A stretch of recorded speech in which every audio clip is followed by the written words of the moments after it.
Praise the Lord. Greetings to you all in the name of our Lord and Savior Jesus Christ. Today's Bible verse, the book of Micah chapter 5 verse 2. The Lord says, Bethlehem Ephrath, you are one of the smallest towns in Judah, but out of you I will bring a ruler for Israel. ಮೀಕನ ಪ್ರವಾದನೆ ಗ್ರಂಥ 5ನೇ ಅಧ್ಯಾಯ 2ನೇ ವಚನ. ಎಫ್ರಾತದ ಬೆತ್ಲೆಹೇಮೆ, ನೀನು ಯಹೂದದ ಗ್ರಾಮಗಳಲ್ಲಿ ಚಿಕ್ಕದಾಗಿದ್ದರೂ ಇಸ್ರಾಯೇಲನ್ನು ಆಳತಕ್ಕವನು ನಿನ್ನೊಳಗಿಂದ ನನಗಾಗಿ ಹೊರಡುವನು. ಕ್ರಿಸ್ತನು ಆಗಮಿಸಲಿಕ್ಕಿದ್ದಾನೆ, ಕ್ರಿಸ್ತನು ಬರಲಿಕ್ಕಿದ್ದಾನೆ ಎನ್ನುವ ಪ್ರವಾದನೆಯ ವಾಕ್ಯ ಇಲ್ಲಿ ದೇವರು ನುಡಿಯುತ್ತಾ ಇದ್ದಾರೆ. ಒಂದು ಚಿಕ್ಕ ಗ್ರಾಮ ಬೆತ್ಲೆಹೇಮ್ ಎನ್ನುವ ಗ್ರಾಮ. ಆ ಬೆತ್ಲೆಹೇಮ್ ಎನ್ನುವ ಗ್ರಾಮದಲ್ಲಿ ನಮ್ಮ ಯೇಸು ಸ್ವಾಮಿ ಜನಿಸಿ ಬರಲಿಕ್ಕಿದ್ದಾರೆ. ಈ ಪ್ರವಾದನೆ ವಾಕ್ಯ ಇಲ್ಲಿ ಮೀಕನು ತನ್ನ ಪ್ರವಾದನೆ ಗ್ರಂಥದಲ್ಲಿ ಬರೆದಿದ್ದಾನೆ. ಪ್ರಿಯರೇ, ಹೌದು, ನಾವು ಕ್ರಿಸ್ತ ಆಗಮನದ ದಿನಗಳಲ್ಲಿ ಕಾಲಿಡಲಿಕ್ಕೆ ದೇವರು ನಮಗೆ ಕೃಪೆ ನೀಡಿದ್ದಾರೆ. ಆದ್ದರಿಂದ ನಾವು ದೇವರನ್ನು ನಮ್ಮ ಹೃತ್ಪೂರ್ವಕವಾಗಿ ಹಾಡಿ ಹರಸಿ ಕೊಂಡಾಡಿ ಸ್ತುತಿಸಿ ವಂದಿಸೋಣ. ಪ್ರಿಯರೇ, ಬೆತ್ಲೆಹೇಮ್ ನಮ್ಮ ದೇವರು ರಕ್ಷಕನು ಆಗಿರ್ತಕ್ಕಂಥ ಯೇಸು ಕ್ರಿಸ್ತನು ಹುಟ್ಟಿರ್ತಕ್ಕಂಥ ಸ್ಥಳವಾಗಿದೆ. ಆದ್ದರಿಂದ ಈ ಬೆತ್ಲೆಹೇಮ್ ಚರಿತ್ರೆಯಲ್ಲಿಯೇ ಬಹಳ ಮುಖ್ಯವಾದ ಸ್ಥಾನವನ್ನು ಆಕ್ರಮಿಸಿಕೊಂಡಿದೆ. ಇದು ನಜರೇತಿನಿಂದ ಉತ್ತರಕ್ಕೆ 6 ಮೈಲು ದೂರದಲ್ಲಿದೆ. ಈ ಚಿಕ್ಕ ಪಟ್ಟಣವು ನಮ್ಮ ರಕ್ಷಕನಾದ ಯೇಸು ಕ್ರಿಸ್ತನ ಜನನದಿಂದ ಲೋಕದಲ್ಲೆಲ್ಲ ಪ್ರಸಿದ್ಧಿಗೊಂಡಿದೆ. ಬೆತ್ಲೆಹೇಮ್ ಎಂದರೆ ರೊಟ್ಟಿಯ ಮನೆ ಎಂದರ್ಥ.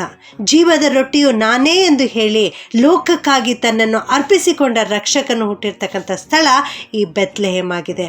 ಹೌದು, ತಾನೇ ರೊಟ್ಟಿಯಾಗಿ ಜೀವದ ಮನ್ನವಾಗಿ ಕಲ್ವಾರಿ ಶಿಲುಬೆಯಲ್ಲಿ ರಕ್ಷಕನಾಗಿ ಲೋಕಕ್ಕೆ ಪ್ರಕಟಿಸಿಕೊಂಡ ರಕ್ಷಕನು ಈ ಬೆತ್ಲೆಹೇಮಿನಲ್ಲಿ ಹುಟ್ಟಿದ್ದಾನೆ. ಪ್ರಿಯರೇ, ಬೆತ್ಲೆಹೇಮನ್ನು ಕುರಿತು ಹೇಳುವಾಗ ಯೂದಾಯದಲ್ಲಿರುವ ಬೆತ್ಲೆಹೇಮೇ ಎಂದು ಸತ್ಯವೇದವು ಹೇಳುತ್ತದೆ.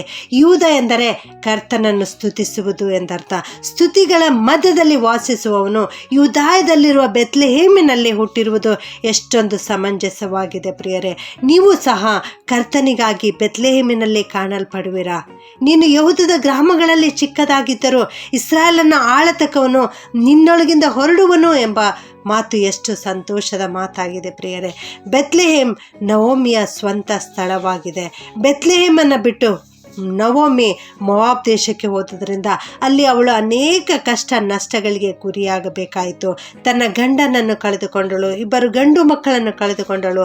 ಮತ್ತೆ ತಿರುಗಿ ಆಕೆ ನವೋಮಿಯು ಬೆತ್ಲೆಹೇಮಿಗೆ ಬಂದಳು. ನನ್ನ ಪ್ರಿಯ ದೇವ ಮಗುವೆ, ನೀವು ಕೂಡ ಎಲ್ಲೇ ಇರುವುದಾದರೂ ಬೆತ್ಲೆಹೇಮಿಗೆ ಹಿಂದಿರುಗಿರಿ. ಯೇಸು ಕ್ರಿಸ್ತನ ಜನನವಾದ ಸ್ಥಳಕ್ಕೆ ಹಿಂದಿರುಗಿರಿ. ರೊಟ್ಟಿಯನ್ನು ಕೊಡುವಂಥ ಜಗತ್ ರಕ್ಷಕನಾದ ಯೇಸು ಕ್ರಿಸ್ತನ ಬಳಿಗೆ ಬನ್ನಿರಿ. ಆತನು ಇವತ್ತು ನಿನ್ನ ಹೃದಯದಲ್ಲಿ ಜನಿಸಲಿಕ್ಕಿದ್ದಾನೆ. ಆತನಿಗೆ ನಿನ್ನ ಹೃದಯದಲ್ಲಿ ಸ್ಥಳ ಕೊಡುವಿಯಾ? ಕರ್ತನು ನಿನಗೆ ಒಂದು ಅದ್ಭುತವನ್ನು ಮಾಡುವನು. ನವೋಮಿಯು ತನ್ನ ಸೊಸೆಯಾದ ರೂತಳೊಂದಿಗೆ ಬೆತ್ಲೆಹೇಮಿಗೆ ಹಿಂದಿರುಗಿದಾಗ ಕರ್ತನು ಅವಳ ಸಂತತಿಯನ್ನು ಆಶೀರ್ವದಿಸಿದನು. ಆ ಸಂತತಿಯಲ್ಲಿ ದಾವೀದನು ಜನಿಸಿದನು. ಬೆತ್ಲೆಹೇಮಿನಲ್ಲಿಯೇ ದಾವೀದನು ಅಭಿಷೇಕಿಸಲ್ಪಟ್ಟನು. ಮುಂದೆ ಯೇಸು ಕ್ರಿಸ್ತನು ಈ ದಾವೀದನ ಸಂತತಿಯಲ್ಲಿಯೇ ಜನಿಸಿ ಬಂದನು. ಯೇಸು ಕ್ರಿಸ್ತನು ಸಹ ಬೆತ್ಲೆಹೇಮಿನಲ್ಲಿಯೇ ಹುಟ್ಟಿರುವುದು ಎಷ್ಟು ಆಶ್ಚರ್ಯವಲ್ಲವೇ?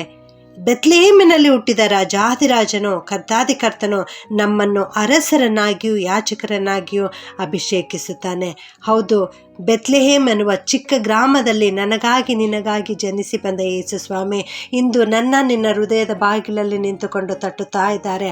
ಆತನಿಗಾಗಿ ನಮ್ಮ ಹೃದಯದ ಬಾಗಿಲನ್ನು ತೆರೆದು ಆತನು ಜನಿಸಲಿಕ್ಕೆ ಸ್ಥಳವನ್ನು ಕೊಡೋಣ.